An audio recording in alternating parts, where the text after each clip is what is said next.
Conhecereis a verdade, Jesus Cristo disse. Mas qual verdade? Contaram para nós só mentira nas religiões? Qual verdade? Jesus Cristo morreu por toda a humanidade. Salvou toda a humanidade. Há 2000 anos atrás, Jesus Cristo consumou essa obra. Amor ágape do Pai Celestial. Deus, nosso Pai, quis nos salvar toda a humanidade. E esse comunicado é o maior fracasso na face da Terra. Porque as religiões, todas elas, igrejas cristãs e fora, não comunicou que a humanidade está salva. Não teve esse comunicado. Desde a nossa infância, eu estou com 50 anos. Tem quem vai ouvir eu aqui falar que já está com 80, 90, até 100. E outros ainda jovenzinho. Você já ouviu falar? 5 de Romanos, a justificação dada por Deus, nosso Pai Celestial, que salvou a humanidade. Lê lá para você ver. Adão matou toda a humanidade com a sua desobediência. E Jesus Cristo salvou. Salvou o quê? Salvou o nosso espírito.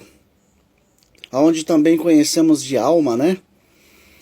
Salvou de nós não termos a vida eterna. E ouvimos dizer a vida inteira de condenação. Condenação eterna. Se você não tiver obras de um salvo, um eleito, um predestinado, não foi isso que nós escutou na Congregação Cristã no Brasil, na Igreja Católica, na Assembleia, Testemunha de Jeová, vai falando aí, todas as igrejas, todos os pastores, teólogos, nenhum deles sabe as pérolas da Bíblia, porque a Bíblia tem as pérolas. Lá na tentação vocês viram. A tentação usou a Bíblia. Está escrito, Jesus Cristo disse, está escrito também. Então na Bíblia tem condenação e tem salvação. Certo? As pérolas que Deus revelou para o apóstolo Paulo. O espinho na carne era a verdade. A verdade é o espinho na carne, que na condição humana ninguém se salvaria. E a graça te basta, apóstolo Paulo. E o Senhor Deus disse para Paulo escrever, escreveu para nós claramente, mas nós não sabia.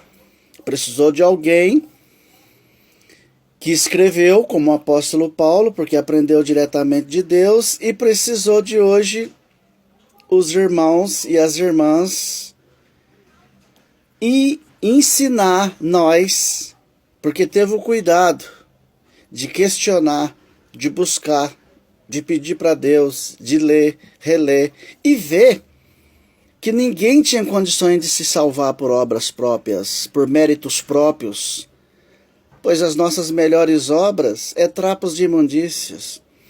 Todos nós, na natureza humana, não temos como salvar nós mesmos, muito menos o nosso próximo. Se as nossas obras não servem para salvar nem nós vai salvar o nosso próximo?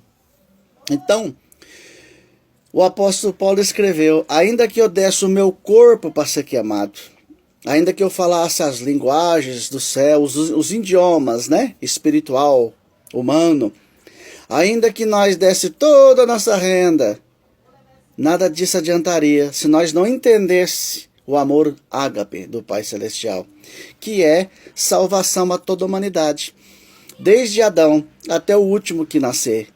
Depois da cruz, todo mundo justificado, todo mundo salvo. O espírito de Barrabás, Hitler, qualquer terrorista.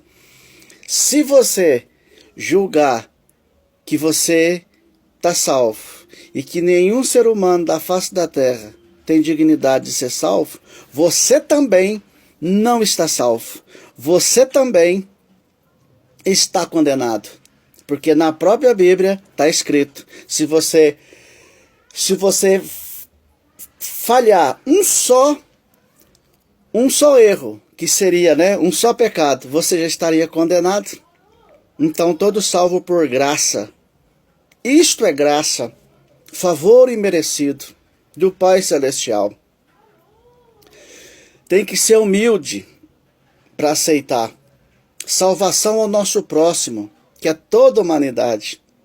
Ninguém de nós podemos, depois de ouvir esta boa notícia, rejeitar que na cruz do Calvário todos nós fomos salvos por Jesus Cristo, nosso Pai Celestial. Então vamos abrir os nossos olhos espiritual.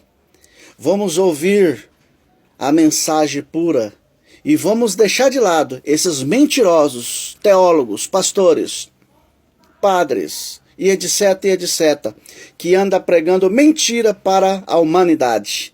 Porque a boa notícia é salvação a toda a humanidade. A toda a humanidade. Salvação. Não tem condenação. Não se fala em condenação. Quem entendeu a boa notícia do Evangelho.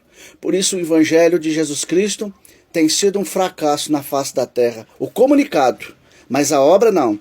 A obra foi perfeita, é perfeita, e todos estão salvos. No céu, no mundo espiritual e nesse mundo humano. E um dia terminará toda a vida humana e ficará só a vida espiritual. Isto é boa notícia. Boa notícia. O resto é mentira, é entendimento de anticristo.